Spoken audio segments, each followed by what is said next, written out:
Hey, it's Dr. Gary Rademacher from the Business Academy. Welcome to today's video where I want to talk to you a little bit about 3 types of associates. Now, whether you're a business owner, you're already out there in the world crushing it or trying to crush it, and or you're an associate or a student who wants to be an associate, this is really good to know and identify, who are you? And just because you're at a certain station in life doesn't mean you stay there. It's what game do you want to play, right? And so that's what the Business Academy is very good at doing, is actually preparing you to play the game that you want to play. See, once you know what your ideal scene is and you identify where you're at, what the Business Academy excels in is this gap area. How do I get from the actual to the ideal scene?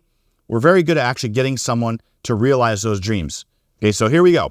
So 3 types of associates. What we want to do is we want to look at someone's personality. Right? There's three things that identify what type of an associate you're dealing with. We look at personality, we look at what's their motivation, and we look at what's their conviction. Okay? So now when you look at personality, the Business Academy has a personality, personal analysis document that we actually will test someone and we identify what's their personality like. And so we do that for our clients at a very nominal fee. It's not that much. It's very inexpensive. But it's important to identify the personality of the person. Now, you have a couple different personalities. You have someone who can be passive, you have someone who's hybrid, and then you have someone who's more of an alpha. Now, let me explain that. So let me start with the alpha. Someone who is an alpha, male or female, I want you to think of if you look at gorillas, like the graybacks, the gorilla who has a lot of white hair in their back, they've been around a long time, they're dominant, they're the alpha, right? And so if you're an alpha associate, basically, you want to actually hire this person to create multiple offices and be a business partner eventually.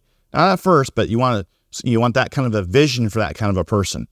So, or if you're looking at, hey, I want to get out of my practice, I want to sell it. I've been doing this for 30 years. I want to sell this practice in 2 or 3 years. You'd want an alpha in your office. Okay. Now, the hybrid, you want to make a position for a hybrid to where it's more valuable for them to stay than to leave. These are the best possible associates, by the way, if you're not looking at massive growth as far as multiple offices. They need to know how to educate the patient. So that's a great thing for you. The Business Academy trains people how to do report of findings and how to actually help patients in making them more aware of their condition and buying care through you. They need to be trained up in that, and they need to be someone who can do that. They also need to know how to get new patients. So you need to have someone who in your office who knows how to get new patients. These are the hybrids, right? They're good potential for long-term profit center in your office. Okay. Now, if you hire someone who's more passive, again, we're talking about just the different types of personalities here. So if they're passive, listen, if you in your office, and this is who I had a mix in my office, just to let you know, I had a mix of people who were passive and hybrid. I never had an alpha because until either my first 15 years, I never had an alpha because I never was looking at multiple offices. When I started looking at multiple offices, then I needed alphas. Okay. Now, with a passive person, if you have a steady stream of new patients, you have a pipeline full of new patients, and you're great at conversions, you have case managers trained up, especially if they've been trained through the Business Academy, getting them at 75, 80% close rate. Having someone who is passive, who just loves to adjust, great. That's who you go for. Okay. So that's the first thing you look at when you're looking at the 3 types of associates. You look at what's their personality? The second thing you want to look at is what's their motivation? What is their motivation? Why are they, why are they doing what they're doing? Okay, there's a couple different types of motivation. I'm not going to get too much into that, but in essence, someone who has high motivation usually has been imprinted at a young age.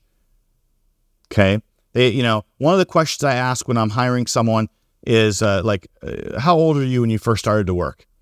I tell you what, if someone tells me that, oh yeah, I just graduated college and I got my first job after college, I'm not hiring him. That's just me. Listen, I started working when I was 12. I'm looking for people who started working at 10, 11, 12, up to 14 years of age. I'm looking for that time frame where people were motivated to actually start producing and working, okay? Because we know that, production is the basis of morale. I want someone who's a go-getter and who wants to work. And usually, there's been some type of negative imprinting. And what I mean is that there's something that maybe wasn't ideal that happened in their life. Negative imprinting, typically, you'll spend more money to avoid that pain, right? And it's a motivator. So I'm looking for that motivation. Now, conviction is the higher the conviction, the easier to overcome things, because we're going to have problems, right? As an associate, you'll have problems. As a business owner, you're going to have problems. If your conviction is high, you'll work through all those things. Money is the lowest motivator, by the way, okay? Do we have a duty? Like, from a conviction standpoint, when I'm looking for a chiropractor, why are they a chiropractor?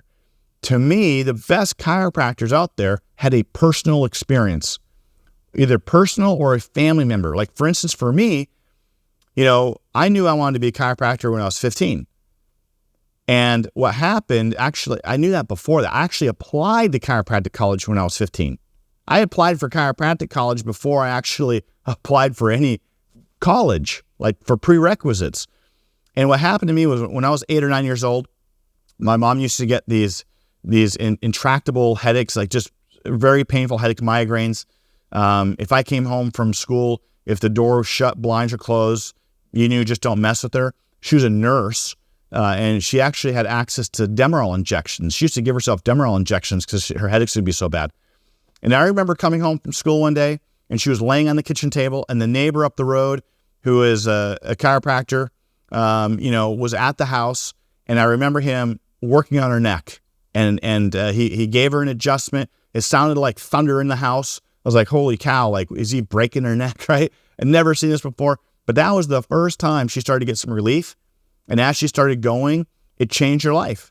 And so literally, like, imagine being that old and not having much quality time with your mom because she has headaches all the time and getting that back. So literally at that point in time, I knew, hey, this is something that I'm going to do. I want to serve and help people just like that. That's the kind of conviction I'm talking about. Or you had a personal story. Maybe you were in a car accident. I was working with a doctor last week. He was in a car accident. He was going to go to law school. He was in a major car accident and no one was helping him. He finally got some help by a chiropractor. He changed the outlook in the course of his life. Of course, he's really successful. He's one of the best chiropractors in Colorado. Best hands ever. He spends a ton of time on his craft. Just an amazing chiropractor, but his conviction is so high. See, that's what I'm looking for. I'm looking for the right personality. I'm looking for the right motivation, and I'm looking for someone with conviction. When you put those together, it's a home run, man. It's a home run. You're going to have a fantastic associate who's going to help grow your practice. They're going to grow with you. It's a win-win. You exchange in abundance with that provider, okay? Now, if you have any other questions, contact the Business Academy because we do help you actually find an associate.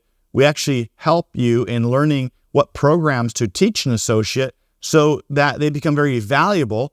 And obviously, the more valuable an associate is for you, you're going to pay them more, which is what an associate wants. So it's a win-win. So let's do this. Contact the Business Academy. I hope this information was beneficial for you today, and we'll see you on the next video.